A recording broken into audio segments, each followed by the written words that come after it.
thank you for joining me. I've got Shawn Bass here from VMware. Shawn, I'm sort of focusing on end user computing here at VMworld, and I really just wondered, sort of, whilst the users are demanding so much from IT, how are VMware keeping the IT managers happy? So giving the users the freedom they want while still remaining secure and making it easy for the IT managers to sort of manage and maintain, really?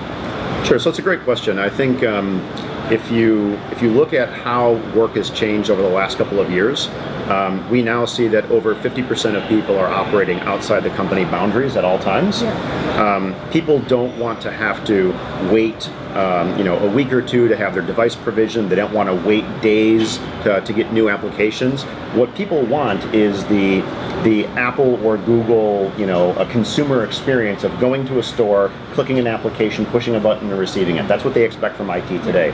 But IT is actually the complete antithesis of that. So what we've been doing with Workspace ONE is giving users that consumer-like experience in the enterprise so that they can self-service request applications and get that same consumer experience in the enterprise.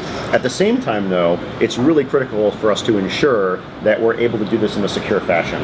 So a lot of the capabilities we've built into both the mobile platforms and the desktop laptop platforms is bridging the divide between that self-service user gets whatever they want, but still applying the proper security controls for data loss prevention and compliance on the devices that they're using. So we do both things that make the users happy and things that can make IT happy as well. So I'm definitely one of those users that uses probably company applications, but also those non-enterprise applications. So for example, Dropbox I use quite often.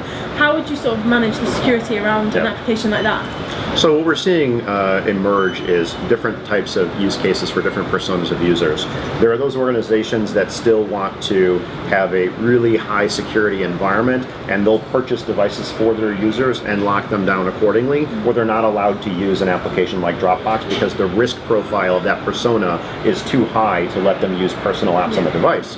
But what we're seeing more and more of is emergence of either corporate-owned personally enabled COPE models or pure BYO models where people are allowed to bring their personal devices in and they don't want IT to lock the device down and prevent them from downloading Facebook and Dropbox and their own personal applications. And so what we do in those models is we leverage some of the security standards that have been implemented by both Apple and Google on the devices, like Android Enterprise, for example. In the case of Windows, we use Windows Information Protection to be able to create a boundary where even though we allow personal apps and corporate apps on the same device, we still have some protections to prevent data from the corporate applications being copied into the personal application. So you can enable a model that allows both personal applications side by side with corporate applications and still secure the corporate data. Perfect, so everyone's happy, users are getting what they want whilst IT managers are still able to maintain it and keep it secure. Absolutely. Perfect, well thank you, it was lovely to meet you and look forward to hearing more at VMworld. Thanks.